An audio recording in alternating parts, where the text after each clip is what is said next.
గత ప్రభుత్వం ముఖ్యంగా ఎంత అరాచక పాలన అంటే ఎవరికైనా ఏదైనా సంక్షేమ పథకం పెన్షన్ కావాలన్నా, ఇల్లు కావాలన్నా, రేషన్ కార్డు కావాలన్నా వాళ్ళ పార్టీ వాళ్ళకు లేకుంటే వాళ్ళ పార్టీలకు కండవలు వేసుకున్న వాళ్ళకి ఇచ్చిన పరిస్థితులు మనం అందరం చూసినాం.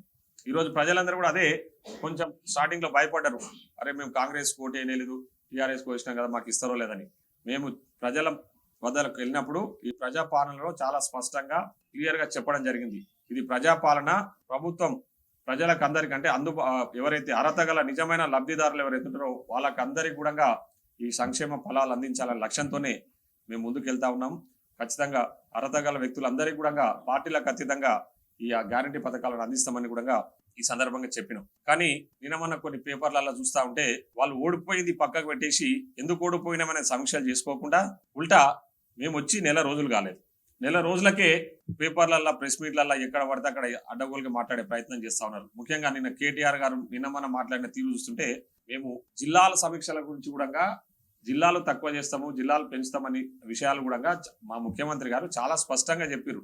ప్రజాభిప్రాయ సేకరణ చేస్తాము, ప్రజల అభిష్టం మేరకే జిల్లాలు ఉంచాలన్నా తీయాలనేది నిర్ణయం తీసుకుంటామని చెప్పేసి చెప్పడం జరిగింది. ఒక జ్యుడిషియల్ ఎంక్వైరీ చేసి ఒక జ్యుడిషియల్ ఆఫీసర్ తోన కొందరు ఎక్స్పర్ట్స్ ఆ కమిటీలో వేసి మేము ప్రజల అభిప్రాయం తీసుకొని ఆ తదనంతరమే జిల్లాల గురించి మేము ఆలోచన చేస్తామని చెప్పాను తప్ప వాళ్ళేమో జిల్లాలు తీసేస్తే ప్రజలు తిరగబడతారు కాబట్టి రెచ్చగొట్టే ప్రయత్నాలు చేస్తున్నారు. అదే విధంగా ఈ గ్యారంటీ పథకాలు 100 రోజులు చూస్తాం, 100 రోజుల తర్వాత ప్రజలు తిరగబడతారు. ప్రజలు ఎవరు తిరగబడే పరిస్థితుల్లో ప్రజలు చాలా ఈ రాష్ట్రంలో ముఖ్యంగా మా దగ్గర మహబూబ్నగర్ జిల్లాలో చాలా ప్రశాంతంగా ఉన్నారు, చాలా సంతోషంగా చాలా ప్రశాంతంగా ఉన్నారు. ఒక అరాచక పాలన అంతం పొందిన తర్వాత, ఒక నిరంకుశ పాలన పోయిన తర్వాత, ఒక ప్రజాస్వామ్య పాలన వచ్చిన తర్వాత ప్రజలందరూ కూడా చాలా సంతోషంగా ఈసారి సంక్రాంతి పండుగ జరుపుకోబోతా ఉన్నారు. ఎలాంటి ఆంక్షలు లేకుండా, ఎలాంటి ఒత్తిళ్లు లేకుండా, ఎలాంటి భయభ్రాంతులకు గురవకుండా చాలా సంతోషంగా పండుగ జరుపుకుంటూ వాళ్ళు సంతోషం వ్యక్తం చేస్తా ఉన్నారు. ప్రభుత్వం పట్ల వాళ్ళు చాలా సానుకూలంగా ఉన్నారు. మా ప్రభుత్వం పట్ల ముఖ్యంగా మేము చేస్తున్న పనులను, మా ముఖ్యమంత్రి గారు తీసుకుంటున్న నిర్ణయాలను కూడా చాలా పెద్ద ఎత్తున హర్షం వ్యక్తం చేస్తా ఉన్నందుకు మీ ద్వారా వాళ్ళందరికీ కూడా మేము ధన్యవాదాలు తెలియజేస్తా ఉన్నాం. ఖచ్చితంగా రాబోయే రోజుల్లో మేము ఇచ్చిన హామీలన్నీ కూడా నెరవేర్చడానికి మేము కంకణబద్ధమై ఉన్నామని చెప్పి కూడా ఈ సందర్భంగా తెలియజేస్తా ఉన్నాం. నిన్న కేటీఆర్ ఈరోజు చూసింటారు పేపర్లలో వచ్చినది, ఆయన ఏదో మాట్లాడుతూ వాళ్ళు కారు షెడ్డుకు పోయిందంట. కారు ఎప్పుడు పోతుంది షెడ్డుకు? కారు మొత్తం ఖరాబ్ అయినాకనే షెడ్డుకు పోతుంది, కారు షెడ్డుకు పోలేదు.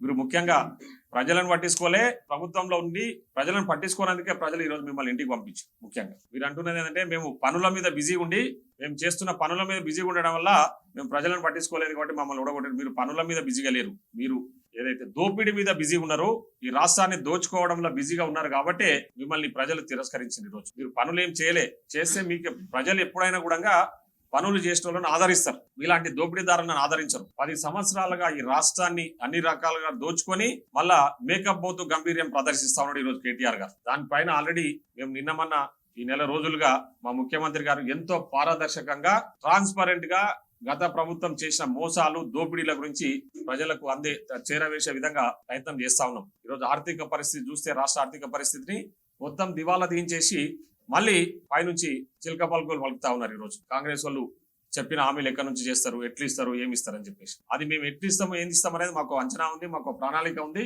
దానికి అనుగుణంగా మేము అధికారులు, నిపుణులని అధికారులనే మీరు నిన్నమన్న అపాయింట్మెంట్స్ చేసిన అధికారులనే మీరు చూసింటారు.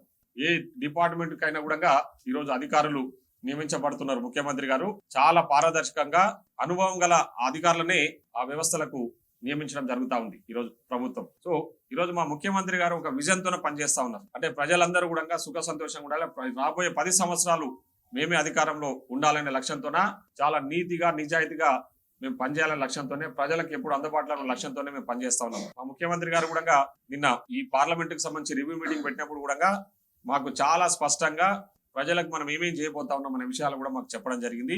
తక్షణమే ఒక 10 కోట్ల రూపాయలు ప్రతి నియోజకవర్గానికి గ్రాంట్ గా కూడా ఇచ్చి, ఏవైతే మనము ఇమీడియట్లీ ఇచ్చిన హామీలు ఉన్నాయో హామీలను నెరవేర్చడానికి 10 కోట్ల రూపాయలు ప్రతి నియోజకవర్గానికి కూడా శాంక్షన్ చేసిన విషయాన్ని కూడా ఈ సందర్భంగా మీ ద్వారా సామాన్య ప్రజలందరూ కూడా తెలియజేస్తా ఉన్నాం.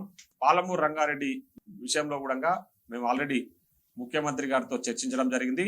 పాలమూరు రంగారెడ్డికి సంబంధించి ఇన్ని రోజులు నేను ఈ నెల రోజుల కాలంగా అధికారులతో సమీక్ష చేస్తే తెలిసిన విషయాలు ఏంటంటే, ఇన్ని రోజులు టీఆర్ఎస్ వాళ్ళు ఏ విధంగా చెప్పారంటే అయిపోయింది, రేపే ప్రారంభిస్తున్నాం, ఎల్లుండి నుంచి నీళ్లు వస్తాయి, కొత్త వీళ్ళకెళ్ళి పాలమూరు అంతా పచ్చగా అయిపోతుంది, ముఖ్యంగా దేవరకద్ర నియోజకవర్గానికి 40,000 ఎకరాలకు మేము ఆయకట్టుకు నీరు అందిస్తామని చెప్పేసి చెప్పుకున్నాం.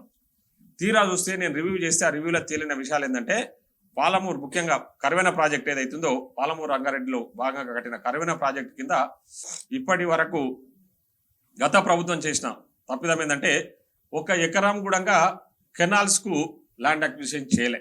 ఆ కెనాల్స్ కోసం ల్యాండ్ అక్విజిషన్ చేయలేదంటే ఎంత దుర్మార్గంగా వివరించారో ఒకసారి ఆలోచన అయింది. ఓన్లీ ఒక ప్రాజెక్టు విషయంలో ఆడ ఫోకస్ చేసిరు, అక్కడ మాత్రమే దోపిడీ చేసే ప్రయత్నం చేసిరు, అక్కడ మాత్రమే దోచుకోవడం జరిగింది. ఈరోజు 2015 జూన్ 11వ తారీఖు రోజు పాలమూరు రంగారెడ్డి ప్రాజెక్టుకు మనము శంకుస్థాపన చేసిరు గత మాజీ ముఖ్యమంత్రి గారు చంద్రశేఖరరావు గారు. ఆయన చెప్పి 3 సంవత్సరాలు పూర్తి చేస్తున్నారు, అది పూర్తి కాలే, ఇప్పటికైనా 8 సంవత్సరాలే. అది పోను ప్రాజెక్టుకు ఏదైతే ల్యాండ్ అక్విజిషన్ చేసిర్రో దాంతో పాటు సైమల్టేనియస్ గా కెనాల్స్ కూడా ల్యాండ్ అక్విజిషన్ చేసింటే ఈరోజు పెద్ద ఎత్తున ప్రభుత్వ ధనం మిగిలేది మనకు. ఆ రోజుతో పోల్చుకుంటే ఈరోజు భూముల రేట్లు కూడా పెరిగిపోయినాయి ఎక్కడికక్కడ. కానీ వాళ్ళు ఇప్పటి వరకు 1 ఎకరం ల్యాండ్ కూడా కెనాల్స్ కోసం అని ల్యాండ్ అక్విజిషన్ చేయలేదు. రేపు కెనాల్ కరవైన ప్రాజెక్టు నిండితే ఆ నీళ్లు బయటికి ఎక్కడ తీసుకుపోవాలో కూడా తెలియని పరిస్థితి. అంటే అంత దుర్మార్గంగా పాలన చేసి మళ్ళా ప్రజలను మోసం చేస్తూ పెద్ద ఎత్తున దోపిడీ చేసేసి మేము అన్ని మహిమనార్ను పచ్చగా చేసినాం, అది చేసినామని చెప్పేసి చెప్పే ప్రయత్నాలు చేసారు పేపర్లలో టీవీలలో కొన్ని చూపించుకొని.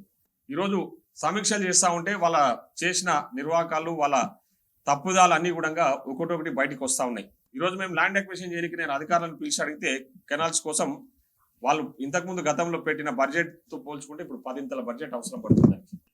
సో ఇన్ని రకాలుగా కూడా మోసాలు చేసి మళ్ళీ మేకపోతూ గంభీరం ప్రదర్శిస్తూ మేమే వస్తాం, మేమే చేస్తాం, ఎంపీ ఎలక్షన్లలో మా సీట్లకు గెలుస్తామని చెప్పే ప్రయత్నం చేస్తున్నారు. ఈరోజు మేము చెప్తా ఉన్నాం, ప్రజలు ఆల్రెడీ మీరు చేసిన మోసాలను, మీరు చేసిన దోపిడీలన్నీ కూడా ప్రజలు నిర్ణయం తీసుకునే ఈరోజు కాంగ్రెస్ ప్రభుత్వాన్ని తీసుకొచ్చారు. కాంగ్రెస్ ప్రభుత్వంలో ప్రజలందరూ కూడా ముఖ్యంగా మీ పాలమూరు చూస్తేనే తెలిసిపోతుంది. ఈరోజు మన పాలమూరు పట్టణానికే పెద్ద ఉదాహరణ. ప్రజలందరూ కూడా ఎంత సంతోషంగా, ఎంతో ప్రశాంతంగా వాళ్ళ బిజినెస్ చేసుకుంటారు, వాళ్ళ జీవనం కొనసాగిస్తా ఉన్నారు ఈరోజు అరాజకవాదులు పోయినప్పటి నుంచి. కాబట్టి ఈరోజు మేము ఒకటే మీ మీడియా మిత్రుల ద్వారా ప్రజలకు తెలియజేస్తా ఉన్నది ఒకటే, మీరు ఎవ్వరు కూడా వాళ్ళు చేసే తప్పుడు ప్రచారాలను నమ్మొద్దు. ఖచ్చితంగా ఆర్థిక వ్యవస్థ నిజంగా వాళ్ళు చేసిన దోపిడీ వల్ల ఈ రాష్ట్రం ఈరోజు ఆర్థికంగా కొంచెం ఇబ్బందులలో ఉన్నాం మాట వాస్తవం. ఆ విషయాలన్నీ కూడా ఈ నెల రోజులుగా మీకు అందరికి కూడా తెలియజేసిన విషయాన్ని కూడా మీరు అందరు చూసిరు. వాళ్ళు చేసిన ఇప్పుడు కరెంటు విషయంలో కానీ, తర్వాత ఇరిగేషన్ విషయంలో కానీ ఏ విధంగా వాళ్ళు తప్పుడు పనులు చేసిరు, ఏ విధంగా దోపిడీ చేసేసారో అన్ని కూడా వైట్ పేపర్ మేము శ్వేతపత్రము అసెంబ్లీలో రిలీజ్ చేయడం జరిగింది. ప్రజలందరూ కూడా దాన్ని చూసిరు, ఏం చేసిరు అనేది వాళ్ళందరూ. ఇంకా చాలా వస్తూనే ఉంటాయి, ఇంకా సమీక్షలు జరుస్తూ ఉన్నాయి, అధికారులు దాని మీద చర్చలు జరుస్తూ ఉన్నారు. ముఖ్యంగా ఈ కాళేశ్వరం ప్రాజెక్టులో కూడా ఎంత పెద్ద మోసం జరిగింది, ఎంత పెద్ద దోపిడీ జరిగింది అనే విషయాలన్నీ కూడా త్వరలోనే ప్రజల ముందు ఉంచుతాము. ముఖ్యంగా కొన్ని మా దగ్గర కరవెన ప్రాజెక్టు కానీ, కరవెన ప్రాజెక్టు పేరు మీద మా దగ్గర చేసిన దోపిడీదారులను కూడా ఎవరిని వదలము. ఎందుకంటే మా దగ్గర కరవెన ప్రాజెక్టు మీద మాజీ ఎమ్మెల్యే గారు పెద్ద ఎత్తున అక్కడ చెరువులలో నల్లమట్టి దోపిడీ చేసిందని చెప్పేసి నిన్నమన్న చాలా ఊర్లకి ఇచ్చిన కంప్లైంట్స్ వస్తా ఉన్నాయి. దాని మీద కూడా త్వరలోనే మేము సంబంధించిన మైనింగ్ డిపార్ట్మెంట్ అధికారులకు రాయడం జరుగుతుంది. ఎక్కడెక్కడ ఇల్లీగల్ గా ఆ నల్లమట్టి దోపిడీ జరిగిందో ఆ గ్రామస్తులందరూ కూడా ఈరోజు కంప్లైంట్ చేయడానికి సిద్ధంగా ఉన్నారు. దాని మీద కూడా విచారణ చేస్తామని చెప్పి కూడా ఈ సందర్భంగా తెలియజేస్తా ఉన్నాం. ఎందుకంటే పర్మిషన్స్ లేకుండా అధికారాన్ని అడ్డం పెట్టుకొని తనే కాంట్రాక్టర్ గా ఉండి అక్కడ చాలా చెరువులలో నల్లమట్టి దోపిడీ చేసినని చెప్పేసి వాళ్ళకి ఇచ్చిండు, ఏదో హామీలు ఇచ్చేసి మేము ఇది చేస్తాము అది చేస్తామని చెప్పి. మూసాపేట మండలంలో వేముల గ్రామం ఉంది. ఆ వేముల గ్రామంలో పరిస్థితి ఏంటంటే అదొక పెద్ద చెరువు. ఆ చెరువులో దాదాపు 2 నెలలు నల్లమట్టి తీసుకుపోయారు. వాళ్ళకి చెప్పింది ఏంటంటే మూసాపేట చెరువు నుంచి వేముల గ్రామానికి నీళ్లు తీసుకొస్తామని చెప్పి మీకు నీళ్లు ఇస్తామంటే గత మాజీ ఎమ్మెల్యే గారిని మాటలు నమ్మి వాళ్ళు నల్లమట్టి కొట్టుకోవడానికి పర్మిషన్ ఇస్తే ఆడ నీళ్లు కాదు కదా, రూపాయి కూడా ఆ ఊరికి మేలు జరగలే. కానీ దాదాపు 40 కోట్ల వర్తు గల నల్లమట్టిని ఆల వెంకటేశ్వర రెడ్డి గారు దోపిడీ చేసిందని చెప్పేసి వేముల గ్రామస్తులందరూ కూడా నాకు అక్కడ ఆ ఊరు గ్రామానికి వెళ్ళినప్పుడు కంప్లైంట్ చేస్తా ఉన్నారు. సో ఆ విషయాల మీద కూడా ఖచ్చితంగా మేము విచారణ జరిపిస్తాం. బాధ్యులైన వారిని కూడా కఠినంగా శిక్షించే విధంగా మేము ప్రభుత్వాన్ని కోరుతామని చెప్పి కూడా ఈ సందర్భంగా తెలియజేస్తాము. సో ఇవన్నీ ఉన్నాయి కాబట్టి ఇట్లాంటివన్నీ తెలియజేస్తూ ఇంకా రాబోయే రోజుల్లో కూడా మేమేవైతే ప్రజలకు ఇచ్చిన హామీలు ఉన్నాయో హామీలన్నీ కూడా తూచా తప్పకుండా అమలు చేస్తామని చెప్పేసి తెలియజేస్తూ రేపు జరగబోయే పార్లమెంట్ ఎన్నికలలో కూడా ఖచ్చితంగా మీ ముందే నేనే చెప్పిన చాలా సందర్భాల్లో ఉమ్మడి మహబూబ్నగర్ జిల్లాలో 14 సీట్ల గెలవబోతా ఉన్నామని చెప్పేసి ఆ రోజు చెప్పిన విధంగానే 12 సీట్లు గెలిచినాము. ఆ 2 సీట్లు కూడా మేము గెలవాల్సినవి కానీ కొన్ని అనివార్య కారణంగా ఆ 2 ఓడిపోయినా కానీ మిగతా 12 సీట్లు మాత్రం చెప్పిన విధంగానే గెలిచినాము. అదే విధంగా రేపు ఎంపీలో ఎలక్షన్లలో కూడా తప్పకుండా మహబూబ్నగర్ పార్లమెంటు నాగర్ పార్లమెంటును మేము భారీ మెజార్టీతో గెలవబోతా ఉన్నామని చెప్పి కూడా ఈ సందర్భంగా తెలియజేసుకుంటూ